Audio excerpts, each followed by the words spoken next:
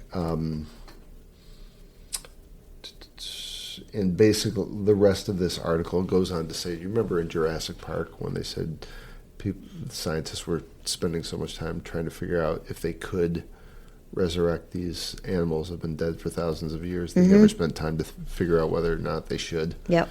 And sure enough, that doesn't, there's still somebody somewhere who's willing to do this. Bring an animal back into existence that nature decided its time was over. People are nuts. That's insane. Oh, what about Vimeo streaming? Oh, yeah, did you hear about this build your own Netflix stuff? No. This is cool. Sources state that Vimeo is launching Vimeo Streaming, which is described as a build-your-own Netflix kit. This initiative aims to allow any creator to establish their own subscription streaming service without needing technical skills. So any of the stuff that you find interesting, you can build into a channel. You don't have to have any technical know-how. It'll be a lot of cut and paste stuff. And then here's a breakdown of what sources say about this kit. And did you find where I'm looking? Okay. Core functionality, build your own Netflix kit enables creators to design a branded platform, launch apps, and choose their monetization methods. So, which includes subscriptions, rentals, or ads. That is so neat. I wonder who this is going to scroll down here a little bit. Ease of use, key features that allows creators to do this without technical expertise. A successful example, the comedy platform Dropout, formerly College Humor, which you and I have seen clips from, is already using Vimeo streaming successfully, focusing on content creation while Vimeo handles the technical side. I want to watch one of these channels and see how it's put together. Vimeo's rationale. Vimeo believes that creators are increasingly acting like full-fledged media companies. Yeah, because all of the distribution, like production, you can do so much production online and you can distribute it yourself that you basically become a Paramount or a New Line Cinema or a Universal, just a micro version of it. And you can That's crazy. Make your own stuff and blast it out to where anybody who it's like the next level of the next level of YouTube. That's crazy. Vimeo's rationale, they believe that creators are increasingly acting like full-fledged media companies and will want to own their distribution channels to reduce their dependence on major platforms. Well, then they can earn their own money. Well, for now, until True, yeah. until big media figures out a way to take it away. Larger implications, the launch of Vimeo streaming is presented as potentially creating a new battlefront in the streaming wars. This could lead to the emergence of creator-owned media empires that bypass big tech intermediaries. Oh, wow.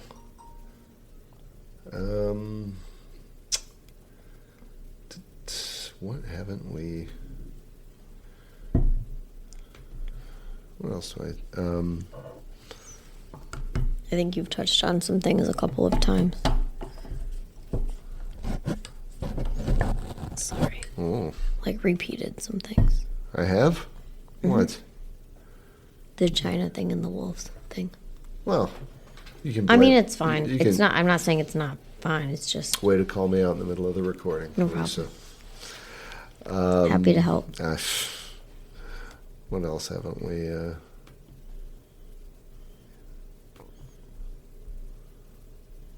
I think we need to talk about the new Wes Anderson movie, or did you want to do that? No, on that's a different one? another one.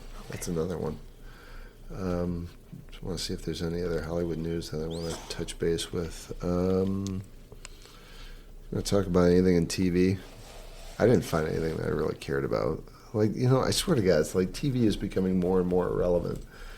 We should take a bet on when this is not even going to be a component of the dailies anymore. What's not going to be a component? What's happening on television, because I think less and less people give a shit. Honestly, I'm still surprised. Spit it out. I'm surprised that it's still even now being talked about. I mean, I've never been a big TV watcher, but I really think TV is kind of irrelevant now. Do people? You know what the big foothold is? Watch TV. You know what the big foothold is? Mm-mm. Sports. Oh, yep. You're right. Yeah. But I think Amazon's making deals on that right now, or they've made them. Mm-hmm. So and I think they're changing the way people view sports, because they have all these live sport. I don't know, what do you call them? Things they show. Mm-hmm. I'm sure, once they nail down a well-distributed package for the NFL and basketball and hockey and baseball, all the big fans will sign up immediately. I don't know if it'll be a sign-up thing or it'll be what kind of model it'll take, but I just don't. The only thing that really keeps TV afloat is ad revenue for that stuff. Mm-hmm. Yeah. And if they figure out a way to have a larger base at a lower cost, if the click rate per viewer is less than what it costs to acquire a customer through television. Mm-hmm. I mean, it's a matter of time. It's not gonna stick around. What I find really interesting is that within my lifetime, I'll see the disintegration of television. Mm-hmm. Neither one of us has it. I have a TV, but I never use it. I never. Mm-hmm. Is it connected to anything? No, it's connected to my. You know what it is? It's connected to my DVD player. Oh, and which so I you also never use. Yeah. Mm-hmm. I remember adamantly saying, I don't care about this internet stuff. I'm always going to use DVDs. After. I mean, you've seen the boxes of DVDs that I have. Yeah, I used to live off DVD. I mean, yeah, but I mean, when do you ever? How often do you use those now? Your DVD player? Never. Uh-huh. I don't even think I have a DVD player. Yeah, you do. We watched Entourage on it. Oh. Okay, just kidding. You got that I don't know if one. they work anymore. That's what I wanted to say. It was a touch and go 3 years ago. Well, okay, there we go. So yeah, it's been. Mm-hmm. All right. But I love them and I can't let go. No, I get it. I still have a zillion CDs. Oh yeah, CDs are another thing. Regarding DVDs and movies, I mean, I have my Hollywood box and my Indian movie box, and I can't. I get it. It was like Christmas when those things used to come. Do we have anything else? I'm looking through. Because honestly, I get the dailies in the morning when I'm on my way to work, and then work happens and I forget to look at them later, unless you reminded me. But I mean, I think that's a pretty good. I know I didn't really contribute a lot, but once you get better at this, it's gonna make we're gonna move on to the Wes Anderson one, and you'll be able to flip around on it better. Okay. What? Speak. I did forget. What? To talk about. Come on. Part 2 of Mission Impossible. Oh. Will be coming out. I saw the trailer, and I was like. You had a meltdown? Mm-hmm. I did. I'd watch it twice in a row. What's the... and then go back, get home, and watch it again. What's the release date on that?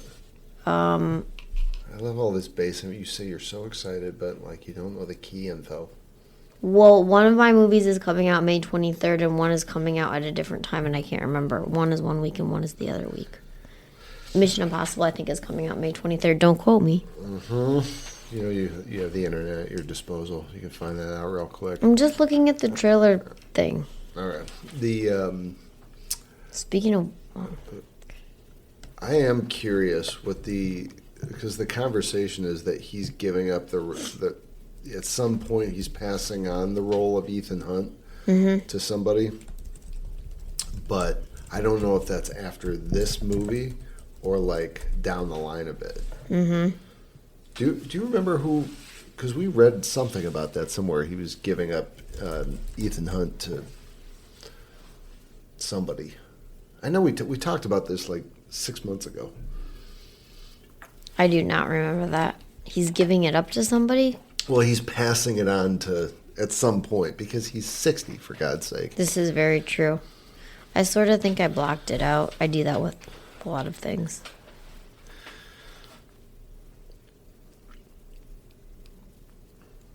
All right, so when's it coming out? May 18th, May 17th. May. Oh, really? Yep. Oh, that's so only... there's some other movie that I'm looking forward to that comes out on the 23rd. That's 4 weeks from now. What's coming out? Oh. What? Wes Anderson's new movie probably comes out on the 23rd. The one I sent you? Mm-hmm. Yeah, all right. We're going to get into that next because... So many things circling in my head. What do we got, 45 minutes? Mm-hmm. Yep. Right. All right, we're going to be... you're going to have to tune in next week for the Wes Anderson stuff because it's not going to be out yet. Hugs and kisses. We'll talk soon. Are you going to say goodbye? Bye. Oh, good Lord. Yeah. I'm very distracted.